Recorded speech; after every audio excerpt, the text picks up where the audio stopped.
కానీ మేము చిన్నగా ఉన్నప్పుడు అంటే 1990 నుండి పుట్టిన వాళ్ళు ఉంటారు చూడండి, ఆ సంవత్సరం పుట్టిన వాళ్ళందరికీ ఈ చేపల గుడ్లు అయితే ఏం చేసేటోళ్ళో బాగా తెలుసు. నాలాగానే చేసి ఉంటే కామెంట్ బాక్స్ లో కామెంట్ చేయండి మీరు కూడా. అయితే మేమైతే ఏం చేసేటోళ్ళం అంటే వీటిని ఏంపుకొని ఉప్పు కారం చల్లుకొని కొంచెం మసాలా చల్లుకొని కటోర్లో పోసుకొని తినేటోళ్ళం. మీరు కూడా అంతేనా? అయితే కామెంట్ బాక్స్ లో ఖచ్చితంగా కామెంట్ చేయండి. కొంచెం నూనె వేడి కావాలి, నా సోది తింటారంట, బాగా హీట్ కావాలి. కొంచెం అల్లం పేస్ట్ వేద్దాం. ఓ అల్లం వేసేసినాం. కొంచెం పచ్చివాసన వేదాక ఉంచుదాం. ఓకే వేసుకోవాలి ఫ్రెండ్స్. వేసుకొని కలుపుకున్నాం.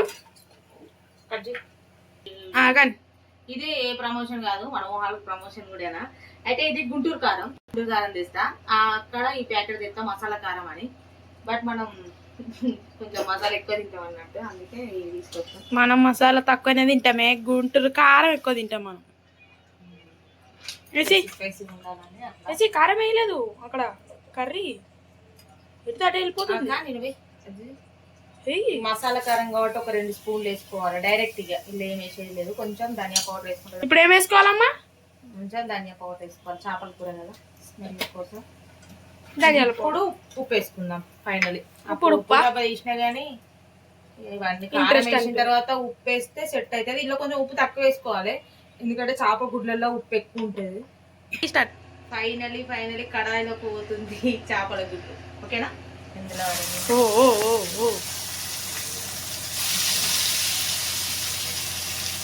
ఇప్పుడు కలిపేద్దామమ్మా, లేదంటే కొంచెం వదిలేయాలి? కొంచెం వదిలేయాలి. నేను కలుపుతున్నా.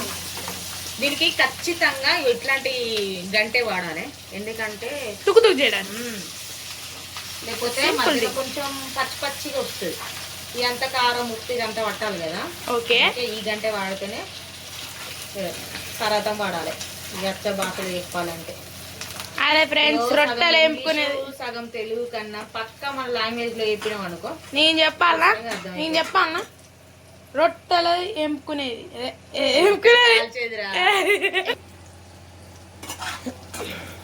ఇట్లుంటది. ఇక మనం మసాలా కారం వేసినాం కాబట్టి మసాలా ఎక్కువ వస్తుంది. ఇది మొత్తం పల్ అనాలి, అందుకే ఫుల్గా పెట్టుకోవాలి.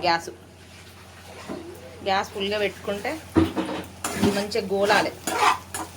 మన తుక్కుతుకు వేసేసినాం కదా దీన్ని, తుక్కుతుకు వేసేసినాం. చాలా ఈజీ ప్రాసెసే, కానీ చాలా టేస్ట్ ఉంటుంది. చేపల కూర కన్నా టేస్ట్ ఉంటుంది. అయిపోయాయి చూడు ఎక్కడికి వచ్చింది. మరి తింటే లాభాలు ఏమన్నా ఉన్నాయా? లాభాలంటే చేపల కూరలో ఎన్ని ఉంటాయో అన్ని ఉంటాయి. అంటే ఇప్పుడు ఒక్కొక్క గుడ్లో ఒక చేప ఉంటుంది అనుకోవచ్చు కదా, నాకు తెలియదు. కాకపోతే టేస్ట్ మాత్రం అదిరిపోతుంది. అంటే ఒక ఇట్లనే ఎంపుకొని కటోర్లలో పెట్టుకుని తినేది అప్పట్లో. ఊర్లో మనకు చెరువులు ఉంటాయి కాబట్టి, మన చెర్ల మీద వస్తాయి కాబట్టి అర్థం చేసుకొని చెరువులు ఉంటే చెర్ల మీద వస్తాయి అంటే మేమేందో. ఇక మాకు అప్పుడు ఈ ఊర్లో ఉన్నప్పుడు ఇవి ఎక్కువ. మేము తిరిగి వచ్చినప్పటి నుండి అయితే ఇంకా మేము అసలు చేపలు తినడే బంద్ చేసినాం. ఎక్కువ చికెనే తింటున్నాం. కాకపోతే ఇంకా నేను ఈ మధ్య పిల్లలకి హెల్తీ కోసమని, హెల్తీ ఫుడ్ కదా చేపలు పెట్టాలని ఎక్కువ శాతం చేపలు తేవడం వల్ల మళ్ళీ ఇప్పుడు నిన్న ముగ్గశీల వచ్చింది. ముగ్గశీల తేవడం వల్ల ఒక చేపలు వచ్చింది. మా ఆయన ఏమంటాడంటే చిన్న చేపల్లో టేస్ట్ ఉండదంట చేప. అది ఎంతమంది నిజంగా కూడా మీరు కామెంట్ బాక్స్ లో కామెంట్ చేయండి. అమ్మా ఇంకెంతసేపు కలుపుతావే? అప్పటి నుంచి కలుపుతున్నావు. ఇట్లనే కలుపుతూ ఉండాలి. ఇంతసేపు అవుతుంది తెలుసా కలుపుతున్నా. ఆమ్లెట్ లెక్క అవుతుంది మొత్తం.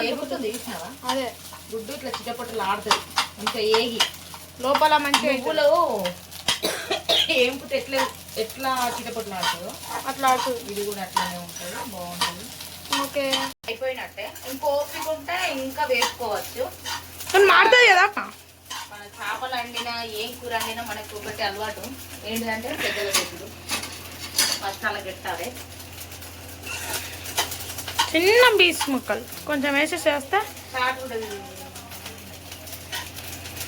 పెద్దలు పెట్టుడు. ఓకే పక్కన పెట్టాలి. ఓకే ఫైనల్ ఇట్లా అయిపోయింది. ఒకసారి నేను చూస్తా, చూద్దాం. వామ్మో చిటపట్టలు ఆడుతుంది.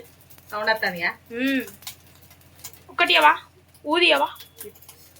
ఓ అమ్మా